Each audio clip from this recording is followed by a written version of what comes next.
നമസ്കാരം, എൻ്റെ പേര് രാഹുൽ. അപ്പോൾ ഇന്ന് ഞാനിവിടെ സംസാരിക്കാൻ പോകുന്നത് ഹോളിവുഡിലെ ഏറ്റവും പുതിയ റിലീസായ ഫൈനൽ ഡെസ്റ്റിനേഷൻ ബ്ലഡ് ലൈൻസിനെ കുറിച്ചാണ്. എനിക്ക് ഫൈനൽ ഡെസ്റ്റിനേഷൻ ഇതുവരെ 5 ഭാഗങ്ങൾ ഇറങ്ങിയിട്ടുണ്ട്. ഈ 5 ഭാഗങ്ങളിൽ അഞ്ചാമത്തെ ഭാഗം ഇറങ്ങിയത് 2013 11 എങ്ങാണ്ടാണ്, എനിക്ക് ഉറപ്പില്ല. അപ്പോൾ ഏകദേശം 10-12 വർഷമായി ഇതിൻ്റെ ഒരു ഭാഗം ഇറങ്ങിയിട്ട്. ഞാൻ പേഴ്സണലി ഈ സ്ലാഷർ മൂവീസ് പോലത്തെ അല്ലെങ്കിൽ ഇതുപോലത്തെ ജീനിയറിൻ്റെ ഭയങ്കര ഫാനാണ്. ഒരു സാഡിസ്റ്റിക് ഹാപ്പിനെസ് ഈ സിനിമകൾ കാണുമ്പോൾ കിട്ടും. ആൾക്കാർ വ്യത്യസ്ത രീതിയിൽ മരിക്കുന്നത് കാണാം. ഓൾമോസ്റ്റ് ഇമ്പോസിബിൾ രീതിയിലൊക്കെയാണ് ആൾക്കാർ മരിക്കുന്നത്. പക്ഷേ അതിലൊരു ഫണ്ണുണ്ട്. ആ ഒരു ഫണ്ണ് എന്ന രീതി കാണുവാണെങ്കിൽ നല്ല എൻജോയബിൾ ആണ് ഇതുപോലത്തെ സിനിമകൾ. ഞാൻ ഫൈനൽ ഡെസ്റ്റിനേഷൻ്റെ നല്ല ഫാനാണ്. എനിക്ക് creative verse of killing people എന്ന് പറയുന്ന ഒരു രീതിയാണ് അവർ അവലംബിക്കുന്നത്. അതിന് കോംപ്ലിക്കേറ്റഡും ആയിരിക്കും ചിലപ്പോൾ. അതായത് ഡെത്ത് ചിലപ്പോൾ സില്ലി ആയിരിക്കും, പക്ഷേ അത് എത്തുന്ന രീതി കോംപ്ലിക്കേറ്റഡ് ആയിരിക്കും. അതിങ്ങനെ നടന്ന് അങ്ങനെ നടന്ന് അതിൽ ആക്ച്വലി ഒരു കോമഡി ഉണ്ട് അങ്ങനെ ചെയ്യുമ്പോൾ. അതിന് രസമുണ്ട്. ചെറിയൊരു ഹൊറർ എലമെൻ്റൊക്കെ ആയിട്ടുള്ള ഒരു രസമുള്ള ഞാൻ എൻജോയ് ചെയ്ത സിനിമയാണ്. ഇതിൽ അവസാനത്തെ 4ഉം 5ഉം, ഇതിൽ പ്രത്യേകിച്ച് 5 ഇന്ത്യയിൽ 3D ആയിട്ട് ഇറങ്ങിയാണ്. 4 ഇവിടെ 3D ആയിട്ട് ഇറങ്ങിയതല്ല. ഇറങ്ങിയിട്ടുണ്ടോയെന്നും എനിക്കറിയില്ല തിയേറ്റർ റിലീസ് ചെയ്തിട്ടുണ്ടോയെന്ന്. 5 എന്തായാലും ഇവിടെ ഇറങ്ങിയാണ്, 3D റിലീസായിരുന്നു. കാരണം ഞാൻ കണ്ടത് കൊച്ചിയിലെ സിനിമാക്സ് എന്ന് പറഞ്ഞ തിയേറ്ററാണ്. ഇപ്പോൾ അത് PVR ആണ്. പിന്നെ ഞാൻ ഈ അടുത്തായിട്ട് കണ്ട സിനിമകളിൽ നിന്ന് ഫൈനൽ ഡെസ്റ്റിനേഷൻ ഞാൻ ആക്ച്വലി കുറച്ച് എക്സ്പെക്റ്റേഷൻ ഉണ്ടായിരുന്നു. കാരണം ഞാൻ ഒരുപാട് നാൾ വെയിറ്റ് ചെയ്യുന്ന സിനിമയാണ്. കാരണം എനിക്ക് ആ ഫ്രാഞ്ചൈസ് ഇതിനോട് ഇഷ്ടമുണ്ട്. ഭയങ്കര ഗംഭീര കഥയോ ഭയങ്കര അഭിനയിക്കുന്ന അല്ലെങ്കിൽ അഭിനയ മുഹൂർത്തങ്ങൾ അടങ്ങുന്ന ഒരു സിനിമയൊന്നും നമ്മൾ എക്സ്പെക്റ്റ് ചെയ്യുന്നില്ല ഇതിനകത്ത്. ജസ്റ്റ് ഒരു ഫൺ മൂവി എന്നതിലെ അപ്പുറത്തേക്ക് ഞാൻ പറഞ്ഞല്ലോ, എൻ്റെ ഏറ്റവും വലിയ എൻജോയ്മെൻറ്റ് എന്ന് പറയുന്നത് ഇതിൻ്റെ ഡെത്ത്സാണ്. പിന്നെ ഇതിൽ IMAX റിലീസ് ആയിരുന്നതുകൊണ്ടാണ്. പക്ഷേ ഇന്ത്യയിൽ ഇത് IMAX റിലീസ് ചെയ്യുന്നില്ല. കാരണം ടോം ക്രൂസിൻ്റെ മിഷൻ ഇമ്പോസിബിൾ ഒരാഴ്ച മുമ്പ് ഇവിടെ റിലീസ് ചെയ്യുന്ന കാരണം IMAX ഇവർക്ക് ഒരു 7 to 8 ഡേയ്സ് കിട്ടുന്നതിന് വരെ വേറെ 2 ദിവസമാണ് അവർക്ക് കിട്ടുന്നത്. അതുകൊണ്ട് തന്നെ അവരിത് ഒഫീഷ്യലി റിലീസ് ചെയ്യുന്നില്ല ഇവിടെ IMAX. That is sad. ഞാൻ IMAX കാണാൻ ഭയങ്കരമായിട്ട് ത്രില്ലടിച്ചിരിക്കുന്ന സമയമാണ്. കാരണം ഓൾറെഡി 3D ഞാൻ കണ്ടിട്ടുണ്ട്. അപ്പോൾ ഇതിൽ ഫൈനൽ ഡെസ്റ്റിനേഷൻ്റെ ഒരു IMAX വേർഷൻ ഇറങ്ങുമ്പോൾ അത് IMAX കാണാൻ ഞാൻ ആഗ്രഹിക്കുന്നുണ്ടായിരുന്നു. ബട്ട് നമുക്ക് ഭാഗ്യമില്ല, അത്രേ ഉള്ളൂ. എന്തായാലും ഞാൻ കണ്ടത് ഇന്നലത്തെ ഒരു പ്രിവ്യൂ ഷോ ആണ്. അതായത് 11:55 കുറച്ചധികം തിയേറ്ററുകളിൽ ഇതിൻ്റെ 11:55 PM ഷോ വെച്ചിട്ടുണ്ടായിരുന്നു. അപ്പം ഞാൻ ഇവിടുത്തെ PVR PXL എന്നാണ് കണ്ടത്. അത് ഞാൻ പറയാണ്, എനിക്ക് ആക്ച്വലി ഭയങ്കര കിടിലൻ എക്സ്പീരിയൻസ് ആയിട്ടൊന്നും തോന്നിയില്ല PVR PXL.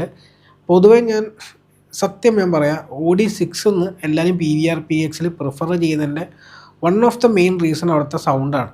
അതായത് അവിടെ കുറേ കൂടി കൂടുതൽ സബ് വൂഫേഴ്സ് ഉണ്ടെന്നാണ് എനിക്ക് തോന്നുന്നത്. അതുകൊണ്ട് തന്നെ ബേസ് റെസ്പോൺസ് ആക്ച്വലി PXL കൂടുതലാണ് OD6-നേക്കാളും, PVR ലുലു OD6-ലുള്ള അറ്റ്മോസ്ഫിയറിനേക്കാളും. പക്ഷേ കഴിഞ്ഞൊരു 4 മാസമായിട്ടാണ് തോന്നുന്നു, കുട്ടികളുടെ സിനിമ കൺസിഡർ ചെയ്യാതിരുന്നാൽ പോലും ഇവിടെ സൗണ്ട് ഭയങ്കര ലോയാണ്. അതുകൊണ്ട് അതിൻ്റെ ഒപ്പം തന്നെ ബേസും ഭയങ്കര ലോയാണ്. വേറെ വല്ല സിനിമയായിരുന്നെങ്കിൽ ഓക്കെ, പക്ഷേ ഫൈനൽ ഡെസ്റ്റിനേഷൻ ഒരു കുട്ടികളുടെ സിനിമയല്ല. ഞാൻ ഇതിന് അത്യാവശ്യം നല്ല സൗണ്ട് എക്സ്പെക്റ്റ് ചെയ്തിരുന്നു.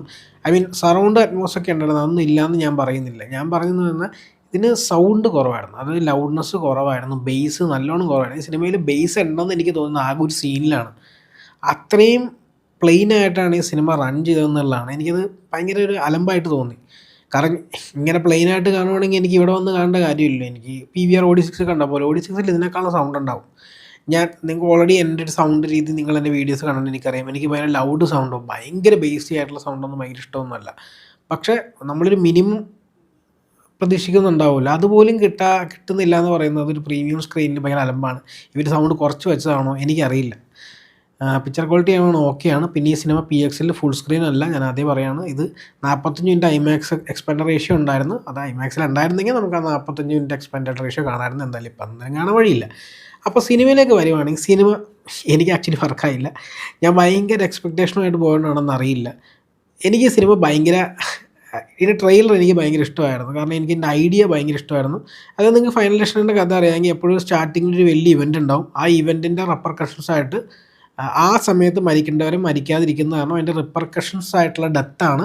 പിന്നെ ബാക്കി ഈ സിനിമയിൽ എങ്ങനെ അവർ ആ മരിക്കാൻ പ്ലാൻ ചെയ്ത് അല്ലെങ്കിൽ ഡെത്ത് പ്ലാൻ ചെയ്തത് എങ്ങനെയാണ് ഒരു മരണം, ആ മരണം എങ്ങനെ സംഭവിക്കുന്നു എന്നുള്ളതാണ് ഈ സിനിമയുടെ രസം. അല്ലെങ്കിൽ അത് എങ്ങനെ ഹീറോയിൻ സ്റ്റോപ്പ് ചെയ്യുന്നു എന്നുള്ളതാണ് ഈ സിനിമയുടെ രസം. ഈ സിനിമയുടെ മെയിൻ പ്രശ്നം വെച്ചാൽ ഇതിൻ്റെ ഏറ്റവും വലിയ ഫോക്കൽ പോയിന്റ് എന്ന് പറഞ്ഞാൽ ഇതിൻ്റെ ഫസ്റ്റ് ആ സീക്വൻസാണ്. എനിക്ക് പേഴ്സണലി ആ സീക്വൻസ് വർക്കായില്ല. ഒന്ന്, അതിൻ്റെ VFX അത്ര നല്ലതല്ലായിരുന്നു. പല സീനുകളിലും ഗ്രീൻ സ്ക്രീൻ വല്ലാണ്ട് മുഴച്ച് നിൽക്കുന്നുണ്ടായിരുന്നു. 2, ഡെത്ത്സ് ഭയങ്കര ബോറായിരുന്നു എന്നുള്ളതാണ്.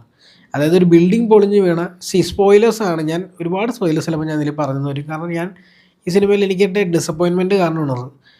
അതായത് ഒരു ഡെത്ത് സംഭവിക്കും. ഒരു ബിൽഡിംഗ് പൊളിഞ്ഞ് വീഴുമ്പോൾ ഏറ്റവും കൂടുതൽ ഉണ്ടാകാൻ പോകുന്ന ഡെത്ത് എന്താണ്? ഈ ആൾക്കാർ താഴത്ത് വീഴുന്നു മരിക്കുന്നതായിരിക്കും. പക്ഷേ ഒരു സ്ഥലത്ത് സംഭവിക്കുന്നതായതുകൊണ്ട് നമുക്ക് ഒരുപാട് രീതിയിൽ ആൾക്കാരെ ഡെത്ത്സ് കാണിക്കാൻ പറ്റും. ഈവൻ സാധാരണ എനിക്ക് പോലും ഇതിനേക്കാൾ കൂടുതൽ നന്നായിട്ട് ഡെത്ത്സ് എഴുതാൻ പറ്റുമെന്നാണ് എനിക്ക് തോന്നിയിട്ടുള്ളത്. എന്താണിത്? ഒരുപാട് ഇൻസ്ട്രുമെൻറ്റ്സ് ഉണ്ട്, ഒരുപാട് സാധനങ്ങൾ. ഇതൊരു റൂഫ് ടോപ്പ് ഹോട്ടലാണ്. അപ്പോൾ ഇഷ്ടംപോലെ സാധനങ്ങളുണ്ട്. ഒരുപാട് വ്യത്യസ്തമായ രീതിയിൽ ആൾക്കാർക്ക് ചാവാൻ പറ്റും. പക്ഷേ ഈ സിനിമ ഒട്ടും ഇന്നോവേറ്റീവ് അല്ലെന്ന് ഞാൻ പറയുള്ളൂ മരണങ്ങളുടെ കാര്യത്തിൽ. അത് കഴിഞ്ഞും ഈ സിനിമയിൽ ബാക്കിയുള്ള സമയത്തും മരിക്കുന്നത് വളരെ വളരെ സിമ്പിളായിട്ടുള്ള മരണങ്ങളാണ്.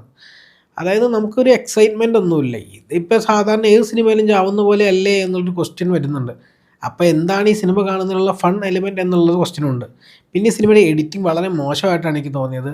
ഇതിലെ പല സീനുകളും ഇത്തിരി ഡീസൻ്റായിട്ട് റീഅറേഞ്ച് ചെയ്താൽ പോലും പിന്നെ കുറച്ച് സീനുകൾ കട്ട് ചെയ്താൽ ഒരു പെർഫെക്റ്റ് 90 മിനിറ്റ്സ് ആക്കി കഴിഞ്ഞാൽ ഈ സിനിമ കുറച്ചും കൂടി പാക്ക്ഡ് ആയിരിക്കും, കുറച്ചും കൂടി ഇമ്പാക്റ്റ്ഫുൾ ആയിരിക്കും എന്ന് എനിക്ക് തോന്നി.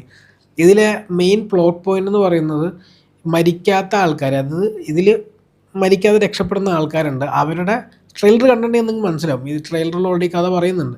ആ ട്രെയിലറിലൊരു ഇമ്പാക്റ്റ് അത് ആ സീൻ ആ ഒരു കാര്യം பார்த்து എനിക്ക് തന്നിരുന്നു. അതൊരു ഹൈ ആയിരുന്നു എനിക്ക്. പക്ഷെ അത് ഈ സിനിമയിൽ വന്ന് കാണിക്കുമ്പോൾ ഭയങ്കര ബോറായിട്ടാണ് എനിക്ക് തോന്നിയത്. സാധാരണ ഇമ്പാക്റ്റും ഇല്ലാന്ന് തോന്നി. അതായത് ഓൾറെഡി മരിക്കേണ്ട ആൾക്കാർ രക്ഷപ്പെട്ടു, എന്നിട്ട് അവരുടെ കുടുംബം ഉണ്ടായി, അവർക്ക് കുട്ടികളുണ്ടായി. പക്ഷേ in the grand scheme of thing, അതായത് ഡെത്തിൻ്റെ ഗ്രാൻഡ് സ്കീം ഓഫ് തിങ്ങിൽ ഈ കുട്ടികളോ ഇവരൊന്നും ജനിക്കാൻ പാടില്ലാത്ത ആൾക്കാരായിരുന്നു. പക്ഷേ ഇവരെല്ലാം ജനിച്ചു പോയി. അപ്പോൾ ഇവരുടെ എല്ലാം മരണം റീസ്റ്റാർട്ട് ചെയ്ത് നടക്കണം. ഓക്കെ, അപ്പോൾ അത് ഡെത്ത് ആക്ടിവേറ്റ് ചെയ്യുന്നതാണ് സംഭവത്തിൻ്റെ ഐഡിയ. പക്ഷേ ഇതിൻ്റെ ഏറ്റവും വലിയ പ്രശ്നം എന്താണെന്ന് വെച്ച് കഴിഞ്ഞാൽ ആ ഒരു പറയുന്ന പോയിൻ്റ് പെർഫെക്റ്റ്ലി റീഅറേഞ്ച് ചെയ്ത് കറക്റ്റ്ലി സെറ്റ് ചെയ്തിരുന്നെങ്കിൽ നല്ലൊരു ഇമ്പാക്റ്റോട് കൂടി അത്യാവശ്യം ഡീസൻറ്റ് ഹൊറർ എലമെൻറ്റ് കൊടുത്ത് ഇത്തിരി ഡാർക്കായിട്ട് കാണിക്കുകയാണ്. ഇവർ കൂടുതലും കോമഡി ആയിട്ടാണ് ഈ സിനിമ കാണിക്കുന്നതെന്ന് എനിക്ക് തോന്നിയിട്ടുണ്ട്. പക്ഷേ എന്നാലും കോമഡി ആയിട്ട് കാണിക്കുന്നതിൽ കുഴപ്പമൊന്നുമില്ല. അതും കാരണം ഈ സിനിമ ഭയങ്കര സീരിയസ് ആയിട്ട് കാണിച്ചാലും ബോർ തന്നെയായിരിക്കും എന്ന് എനിക്കറിയാം. കാരണം അത് അങ്ങനത്തെ ഒരു അത്ര സീരിയസ് മൂഡിൽ കാണാനുള്ള സിനിമയൊന്നുമല്ല. പക്ഷേ നമുക്ക് ആ ട്രെയിലറിൽ കിട്ടുന്ന പഞ്ച് സിനിമയിൽ ആ ഒരു ഐഡിയ മിസ്സിങ് ആവുന്നതിൻ്റെ റീസൺ ഇതൊരു നല്ലത് എഡിറ്റ് ചെയ്ത പ്രോഡക്റ്റ് അല്ല എന്നാണ് എനിക്ക് തോന്നിയിട്ടുള്ളത്. ഈവൻ ചില സീനുകൾ കുറച്ചിട്ട് ഇത്തിരി ഡീസൻ്റായിട്ട് റീഅറേഞ്ച് ചെയ്തിട്ട് നമുക്ക് ഈ ബ്ലഡ് ലൈൻസിൻ്റെ ഡെത്താണ് ഇത് പറയുന്നതെന്നുള്ള ആ ഒരു പഞ്ച് ലൈൻ പ്രോപ്പർലി ഇത് തരാൻ പറ്റിയില്ല. അതും എൻ്റെ പ്രശ്നമാണ്. പിന്നെ ഞാൻ പറഞ്ഞില്ല, ഇതിൽ കൊല്ലുന്ന രീതികളൊക്കെ വലിയ ഗംഭീരമായിട്ടൊന്നും എനിക്ക് തോന്നിയില്ല. ഇതിലെനിക്ക് ആകെ ഒരു ഡെത്താണ് അത്യാവശ്യം ഡീസൻ്റായിട്ട് തോന്നിയത്. അതൊരു മറ്റേ ഹോസ്പിറ്റലിനകത്തൊരു സ്കാനിങ് നടക്കുന്ന മെഷീൻ്റെ അവിടെ ഒരു ഡെത്തുണ്ട്. അത് അത്യാവശ്യം കൊള്ളായിരുന്നു. എന്നാൽ ആ 2 ഡെത്ത് ഉണ്ട്, അവിടെ ഒരു ഡെത്ത് കൊള്ളാമെന്ന് എനിക്ക് തോന്നി. അല്ലാതെ എനിക്കൊന്നും തോന്നിയില്ല. ഐ മീൻ ഇങ്ങനത്തെ ഒരു സിനിമ കാണുമ്പോൾ അതിൻ്റെ രസം അതാണ്. എനിക്ക് ആക്ച്വലി വലിയ ഗംഭീരമായിട്ടും തോന്നിയില്ല എൻ്റെ ഡെത്ത്സ് ഒന്നും. എനിക്കത്ര ഫണ്ണായിട്ടും തോന്നിയില്ല. കാരണം ഈ സിനിമ ആകെ 1 മണിക്കൂർ 45 മിനിറ്റേ ഉള്ളൂ. പക്ഷേ 1 മണിക്കൂർ 45 മിനിറ്റ് പോലും കാണിക്കാനില്ല. വെറുതെ അനാവശ്യമായി ഡ്രാഗ് ചെയ്തെന്നൊക്കെ കുറേ എനിക്ക് തോന്നിയിരുന്നു. വെറും 90 മിനിറ്റ്, അത് 1.5 മിനിറ്റ് കൊണ്ട് ഈസിലി നല്ല കിടുക്കനായിട്ട് പ്രോപ്പർലി എഡിറ്റ് ചെയ്ത്, ഞാൻ പറഞ്ഞ ഷോർട്ടൺ ചെയ്ത് എഡിറ്റ് ചെയ്ത് ഒത്തിരി റീഅറേഞ്ച് ചെയ്തിട്ടുണ്ടെങ്കിൽ സെറ്റപ്പായിട്ട് കാണിക്കാൻ പറ്റുന്നൊരു 1.5 മണിക്കൂർ കിടിലൻ സിനിമയായിരുന്നു. അതായത് കിടിലൻ സിനിമ എന്നുണ്ടെങ്കിൽ ഭയങ്കര ഗംഭീര കഥയുള്ള സിനിമ അങ്ങനെയല്ല, ഒരു ഭയങ്കര ജോളി റൈഡ് ആവേണ്ട ഒരു സിനിമയായിരുന്നത്. ഈ സിനിമയിൽ ഫസ്റ്റ് 10 മിനിറ്റോളം ക്രൗഡ് ആക്ച്വലി ഭയങ്കര ഇൻവോൾവ് ആയിരുന്നു സിനിമയ്ക്കകത്ത്. പക്ഷേ എന്താ പ്രശ്നം വെച്ച് കഴിഞ്ഞാൽ അത് കഴിഞ്ഞിട്ട് എനിക്ക് തോന്നുന്നത് എൻ്റെ ക്രൗഡിനും ബോറടിക്കാൻ തുടങ്ങി. സത്യം പറഞ്ഞാൽ എന്താണിത് ഇങ്ങനെ പോകണം എന്നുള്ള രീതിയായി. കാരണം ഈ സിനിമ വെറുതെ അനാവശ്യമായി ഇടയ്ക്കിടയ്ക്ക് വലിച്ചു നീട്ടുന്നുണ്ടായിരുന്നു. ഒരു ആവശ്യമില്ല സീക്വൻസുകളാണ് നീട്ടിയിരിക്കുന്നത്. എനിക്കും അറിയില്ല.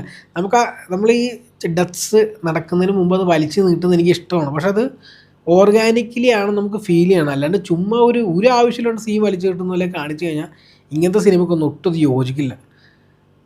ഞാൻ ഇതുവരെ കണ്ട എല്ലാ ഫൈനൽ ഡെസ്റ്റിനേഷനിലും എനിക്ക് ഏറ്റവും ഇഷ്ടമല്ലാത്ത സിനിമയാണ് സത്യം പറഞ്ഞാൽ. എനിക്കറിയാം ഇതിന് ഭയങ്കര നല്ല റിവ്യൂസൊക്കെ ഉണ്ടെന്ന്. പക്ഷേ ഞാൻ ഉദ്ദേശിക്കുന്ന ഇമ്പാക്റ്റ് ഒന്നും ഈ സിനിമയ്ക്ക് തരാൻ പറ്റിയില്ല. ഡെത്ത്സും രസം ഉണ്ടായില്ല. ഞാൻ ഉദ്ദേശിക്കുന്ന സ്റ്റോറി ലൈൻ്റെ ഇമ്പാക്റ്റ് ഇതിന് തരാൻ പറ്റിയില്ല. അപ്പോൾ നിങ്ങളൊക്കെ ഈ സിനിമ കണ്ടിട്ടുണ്ടെങ്കിൽ നിങ്ങൾ താഴത്ത് നിങ്ങളുടെ അഭിപ്രായം പറയുക. നിങ്ങൾക്ക് എന്ത് തോന്നി, ഭയങ്കര രസമായിട്ട് തോന്നിയെന്നൊക്കെ നിങ്ങൾ താഴത്ത് പറയുക. എന്തായാലും ഇത്ര തന്നെ വീഡിയോ കാണുന്നത്. നമുക്കിനി അടുത്ത വീഡിയോ കാണാം. ബൈ.